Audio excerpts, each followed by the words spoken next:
Seperti yang sudah kita ketahui, cara Indonesia dan Malaysia merdeka tentu sangatlah berbeda. Indonesia sendiri merdeka lewat revolusi, sedangkan Malaysia merdeka karena hadiah dari Inggris.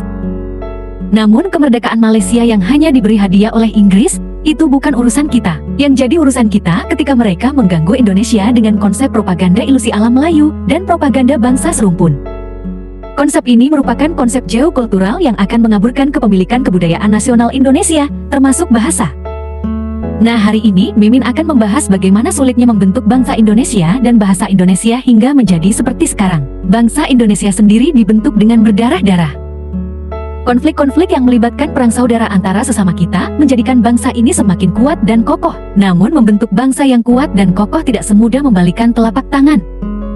Mimin akan ibaratkan Indonesia ini adalah pohon besar. Saat Indonesia merdeka, para pendahulu kita mencabut pohon yang berkaitan dengan penjajah sampai ke akar-akarnya dan menanam kembali pohon baru yang bernama Indonesia. Tentunya merawat pohon yang baru ditanam tidak semudah merawat pohon yang sudah tumbuh besar warisan penjajah. Saat merawat dan membesarkan pohon baru yang bernama Indonesia, banyak sekali ujian dan tantangan. Ujian dan tantangan itu termasuk perang saudara, dan ada juga petani tetangga yang coba mempengaruhi agar cabang pohon itu bisa dipangkas dan dipisahkan dari pohon besar Indonesia. Contohnya Aceh yang ingin dipangkas Malaysia, Papua yang ingin dipangkas Australia, Maluku yang ingin dipangkas Belanda, dan masih banyak lagi cabang pohon Indonesia yang ingin dipangkas petani-petani tetangga. Tujuan mereka memangkas cabang pohon Indonesia. Cabang yang mereka pangkas itu akan dicangkok di pohon milik mereka. Kalau Aceh dipangkas karena mereka ingin menggabungkan cabang Aceh itu di pohon yang bernama Malaysia. Saat pohon yang bernama Indonesia itu belum menghasilkan buah, karena petani Indonesia masih fokus membersihkan hama-hama yang mengerogoti pohon besar Indonesia. Pohon yang bernama Malaysia sudah lebih dulu berbuah. Kenapa pohon mereka cepat dipanen? Alasannya adalah, pohon yang bernama Malaysia merupakan pohon warisan penjajah yang sudah ditanam lebih dulu dibandingkan pohon Indonesia. Petani Malaysia saat itu hanya menebang pohonnya di bagian atas dan disambung atau dicangkok dengan pohon Malaysia. Makanya pohon Malaysia lebih dulu berbuah dibandingkan pohon Indonesia. Setelah pohon Malaysia sudah dipanen, mereka mulai mengejek petani Indonesia yang pohonnya belum menghasilkan buah. Mereka sudah menikmati buahnya, sedangkan petani Indonesia masih sibuk membersihkan hama.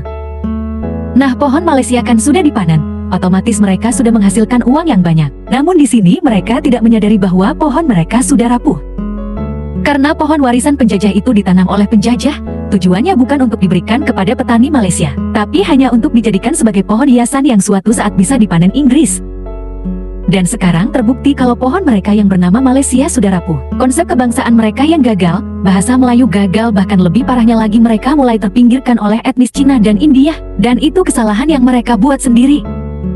Petani Malaysia mulai kebingungan, mereka mulai main klaim sembarangan hasil panen milik petani Indonesia. Menurut petani Malaysia, hasil buah pohon milik petani Indonesia adalah milik mereka juga. Salah satunya hasil panen buah bahasa Indonesia. Menurut mereka, buah bahasa Indonesia milik mereka juga, karena menurut pemahaman mereka buah bahasa Indonesia berasal dari cabang yang sama dengan pohon Malaysia. Tentu ini lucu, mereka tidak menanam dan merawat, tapi mereka ingin ikut menikmati hasil kerja keras petani kita.